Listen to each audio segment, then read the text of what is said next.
Welcome back. Almost as soon as the earthquake hit, the news began flying around the world, the public and media alike wanting the latest updates and news. And as Claire Martin reports, one social media site and its Christchurch fans were vital in this sharing of information.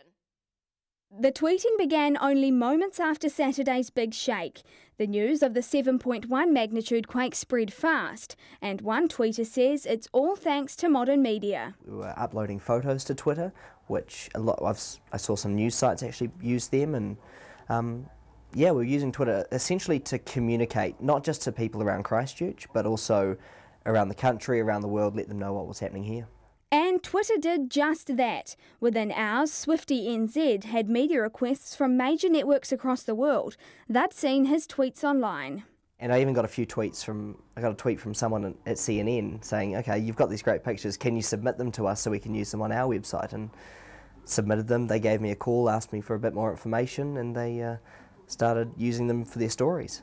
But the immediacy of Twitter and the international media has sparked controversy, some saying CNN were faster to report about the earthquake than our very own state broadcaster TVNZ. Tweeters like Edward say even though Twitter is great, fast and beneficial, it's not the end for traditional newsrooms.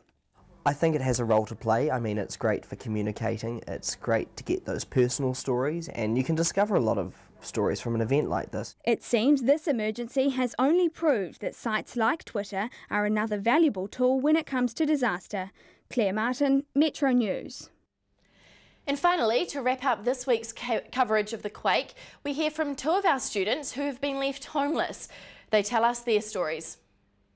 I just woke up at 4:30. First, I didn't actually feel the movement. It was a big loud noise, and I thought it was a bomb. First of all, I thought it was a bomb, and I just got under my bed and hid. So it was 4:30, so I'm told, and I woke up and I was being thrown out of bed. Like, I must have slept through the first part of the earthquake, because when I woke up, I was just flung out of bed. Suddenly, the bricks from the chimney up above came down, so it came into my room, and the bits of gravel and things were hitting my legs, and I thought I was going to get buried. I'm on the second level. As you can see, the building behind me, I'm in that top story up there. And I mean, as you can imagine, this whole building was just like, whoo, it was just swaying. So we were, I'm not even exaggerating, we were rocking backwards and forwards. My stepdad Chris came with a flashlight, but to get to him, I had to climb over the bricks from my room, so yeah, that was quite scary. This is kind of embarrassing, but we had to go to the supermarket and buy undies.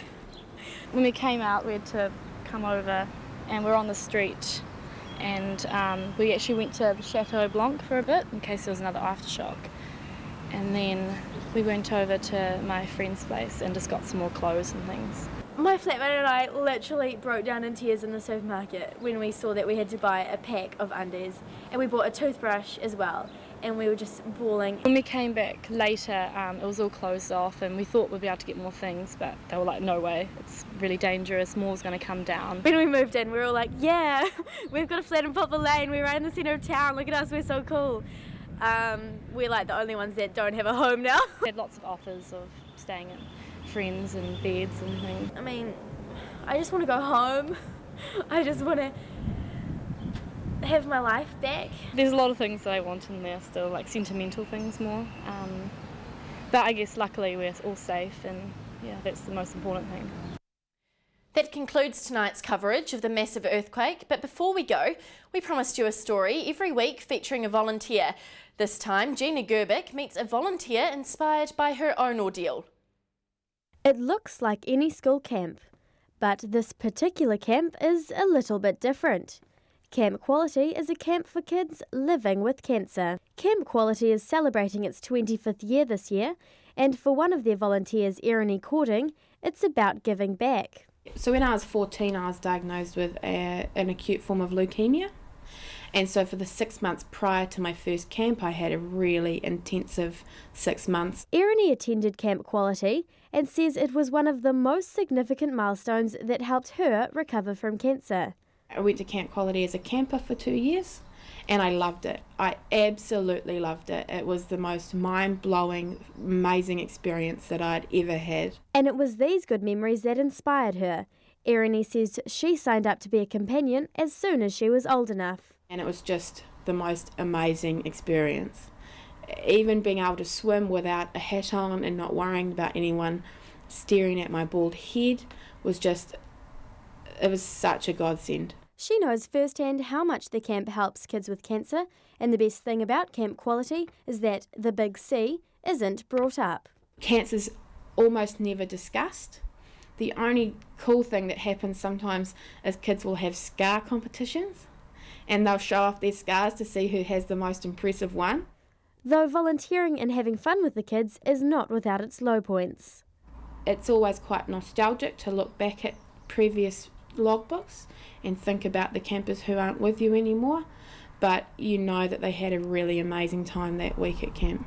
The bond created between campers and their volunteer companions isn't just over summer, rather the companions become a part of the family. I'll go down to Timaru for the day and spend time with the family and just take a glimpse into their world and then take Emily away for a week. This is the 6th year Erin will be paired with her camper Emily and says she can't wait to get back to giving back.